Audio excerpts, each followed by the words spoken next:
Ոնց եղավ, որ այդ նույն մարդը գնեց Հովիկ Աբրահամյանի տունը։ Իդեպ ստեղ Նիկոլ Փաշինյանն ասում էր, այդ բոլորը կալանքի տակ են։ Հրաշափառ մի հրամանով կալանքը վերացավ տունը, մի օրով վերացավ, վաճառվեց։ Այն որ ասում եք մեխանիզմ ենք ստեղծել, այդտեղում եք ինչ լավ մեխանիզմ եք ստեղծել հարը ստանալու, թալանը թալանելու համար։ Հենց որտեղ պետք չի էլի սենց Հույս Մարիամի ձևով խոսել, ասել ամեն ինչ լավ է, մենք բարի ենք։ Շատ կուզեի անդրադառնալ նաև տնտեսությանը, բայց դա թողենք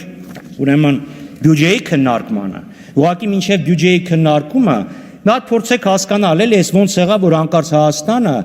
4 միլիարդ 191 միլիոնի ոսկի արտահանեց։ Այն դեպքում, երբ ներմուծել էր ընդամենը 441 միլիոն, ավարտեք, պարոն եւ 180 միլիոն էլ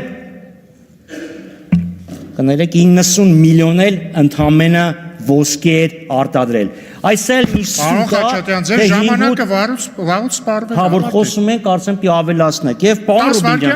Ռուբինյան, ես կարծում եմ, որ դուք պետք է տենց գոռակ քլեչի վրա ասեք, արա, քյոփողլու խելա։ Մի տարի խոստացել ես, ասում ես կբացենք Պարոն Խաչատրյան, երբ որ ձեր կուսակցությունը իշխանություն էր 1918 թվականին, տեսանք էլի ում հետ ինչ եք խոսում, ու ոնց ու ինչի դա բերեց։ Ու այդ ձեր էժան տրյուկները չի անցնում։ Զբաղեցրեք ձեր տեղը, Պարոն Կոնջորյան, համեցեք։ Եկել բան են էլի անում։